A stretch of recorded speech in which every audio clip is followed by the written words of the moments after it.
வணக்கம். நம்ம சீதாலட்சுமி கிரியேட்டர் சேனலில் லைக், ஷேர், சப்ஸ்கிரைப் செஞ்சவங்க எல்லாருக்கும் எங்கள் மனமார்ந்த நன்றி.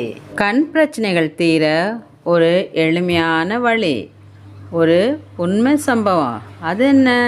இன்றைக்கி பெரும்பாலும் நிறைய பேருக்கு குழந்தைலேருந்து பெரியவங்க வரைக்கும் கண் பிரச்சனை இருக்குது. கண்ணில் பவர், கண் சிவப்பாகுது, கண் வீக்கமாக இருக்குது, கண்ணிலேருந்து கொலையாக வருது, இப்படின்னு நிறைய பிரச்சனைகள் இருக்குது. இன்றைக்கி கண்ணுக்கு நிறைய வேலை கொடுக்குறோம், அதனால் கண்ணுக்கு ஸ்ட்ரெயின் ஆகுது.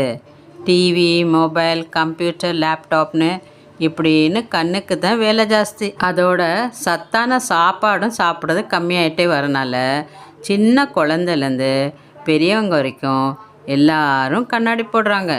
அதோட நம்மளை சுற்றி மாசு தூசிலாம் ஜாஸ்தியாக இருக்கனால கண் பிரச்சனை வருது. மருந்து மாத்திரை எடுத்துக்கிறதோட இந்த திருப்புகள்லேருந்து இந்த பாடலை படிங்க, கண் பிரச்சனைகள்லாம் குறைஞ்சிரும். முருகனுக்காக அருணகிரிநாத சுவாமிகள் அருளிய திருப்புகழ்ந்து ஒரு பாடல், எளிமையான பொருள் விளக்கத்தோட. எந்த ஒரு பாடலும் பக்தியோட அர்த்தத்தோட புரிஞ்சிட்டு படித்தா நமக்கு நல்ல பலன் கிடைக்கும். இந்த பாடலை என் கண் முருகனுக்காக அருணகிரிநாத சுவாமிகள் பாடியிருக்காங்க. இந்த என் கண் முருகன் கோயில் திருவாரூர் மாவட்டத்திலேருந்து 13 கிலோமீட்டர் தூரத்தில் இருக்குது. பாடல்: சந்தனம் திமிர்ந்தணைந்து குங்குமம் கடம்பிலங்கு செண்பகம் செறிந்திலங்கு திறந்தோளும் தண்டைய சிலம்பு லம்ப வெண்டயம் சலன்சல் என்று சஞ்சிதன் சதங்கை கொஞ்சம் மயிலேறி. பொருள்: சந்தனத்தை நிறைய பூசி, குங்குமம், கடம்பப்பூ, செண்பக மலர் இதெல்லாம் உன்னோட தோலை நெருங்கி மின்னுது. தண்டையும் அழகான சிலமும் ஒலிக்குது. வீர காலனியும் சலன்சல்னு ஒலிக்குது.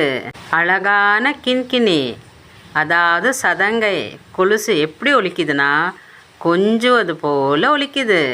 இந்த மாதிரியெல்லாம் தோற்றமுடைய முருகன் மயிலேறி வராரு.